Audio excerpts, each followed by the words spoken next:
C'est le phénomène rangement de ces derniers mois. Ah bah oui, hein, il y a un phénomène rangement, clairement.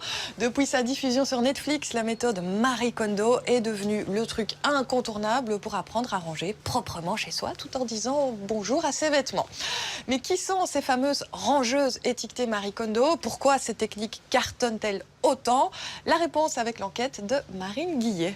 J'ai découvert cette série L'art du rangement par Marie Kondo. J'ai regardé le premier épisode, j'ai éteint la télé. Première chose que j'ai faite, j'ai tout vidé de mes placards pour tout ranger.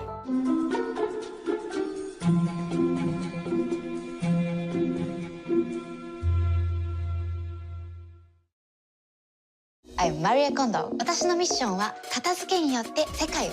Ici, on est en train de me vendre une méthode pour accéder au bonheur. C'est ça son leitmotiv. Et moi, j'ai vraiment envie de comprendre ce qu'est cette méthode et surtout, comment est-ce qu'elle peut influencer autant de monde. On réalise toute l'énergie qui est emprisonnée et ça libère énormément d'émotions. J'ai sorti plus de 100 sacs poubelles de 45 litres et ce n'est pas fini. Et c'est à partir du 70e sac qu'on a commencé à voir la différence dans la maison. La première fois que j'ai parlé à Muriel, elle m'a dit que cette méthode, c'est celle qu'elle attendait depuis toujours. Maman de 2 enfants, elle se définit elle-même comme une bordélique désordonnée. Et j'ai franchement envie de savoir ce que ça a changé dans son quotidien. La pièce dont tu es la plus fière, tu m'as dit? C'est celle où vraiment on a réduit au minimum. Si je te montre l'intérieur, ma routine beauté, c'est 2 produits. Qu'est-ce qui, du coup, change énormément quand tu rentres dans cette pièce tous les matins? C'est beaucoup plus facile à nettoyer, beaucoup plus rapide aussi. On arrive, voilà.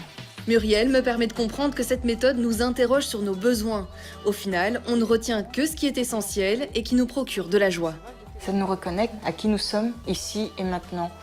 Et c'est comme ça qu'on apprend à mieux se connaître et à pouvoir mieux définir ce qu'on attend de la vie.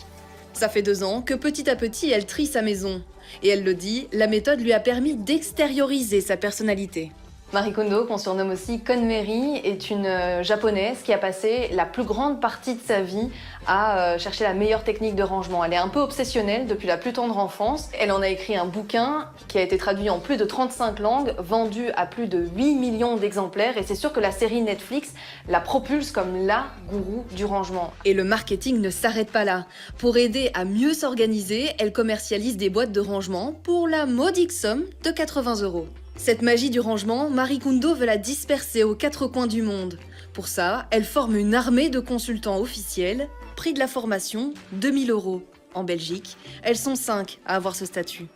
Pour l'interview, j'ai proposé à Elisabeth de me rejoindre chez un couple d'amis. Charlotte est journaliste dans la presse féminine et Nicolas est libraire. Et à 2, ils accumulent beaucoup. On ne nous a pas appris à être ordonné. Et donc, ça c'est en fait une partie de mon travail, donner des bons gestes aux personnes pour que ça devienne une habitude. En faisant le rangement par catégorie, on peut voir tous les objets d'une même catégorie qu'on a et on peut faire la sélection plus facilement. Elle se décline en 5 éléments. Les vêtements, les livres, les papiers, les komonos et enfin le sentimental. Les vêtements nous permettent de faire ce qu'on appelle la check de la joie. Donc on demande aux gens de prendre les vêtements dans leurs mains et de voir s'il y a cette joie. Je sais qu'elle me va plus, mais je l'aime bien parce qu'elle me rappelle de bons souvenirs et D'accord. j'ai pas envie de l'acheter. J'adore que tu dises ça parce que c'est le bon moment pour t'expliquer que la méthode te permet de réaliser qu'on est aujourd'hui ici. Parce que les vêtements me montrent aujourd'hui que je ne suis pas dans le bon moment pour les porter. Donc on va faire un festival de rangement. On choisit ce qu'on aime et après on plie et après on donne à chaque objet sa place. Donc mentalement on sait ce qu'on a.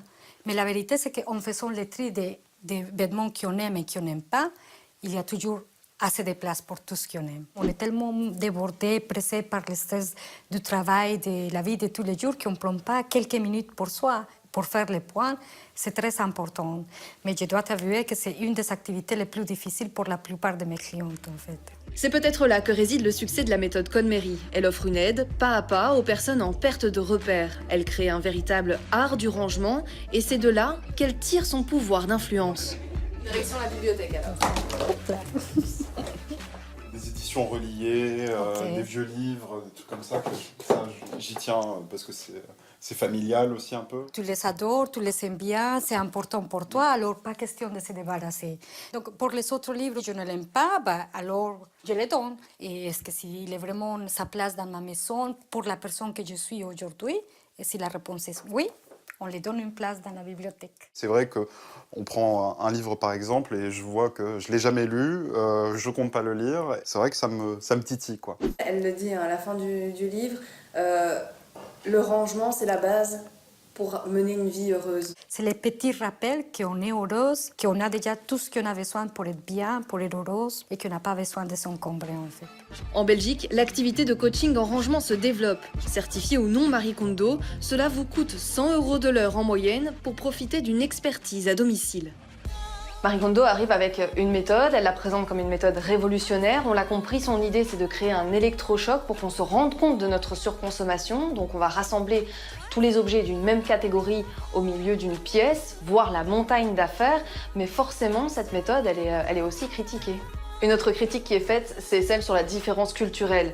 Sa méthode est très japonisante, elle s'inspire de rituels shintoïstes.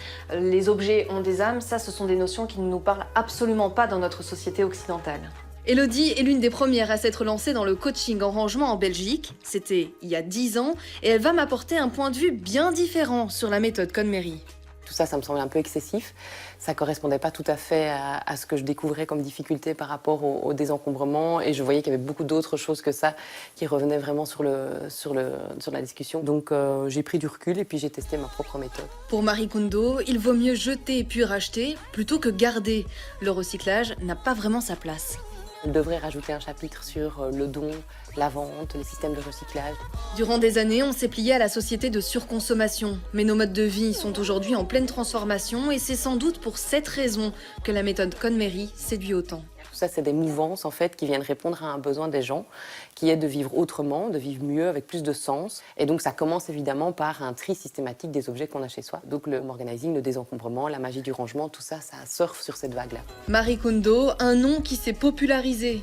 Aujourd'hui, on KonMarise un appartement et de grandes enseignes jouent sur ce succès. Grâce à cette télévision mondiale qu'est Netflix, Marie Kondo fait son entrée dans la pop culture.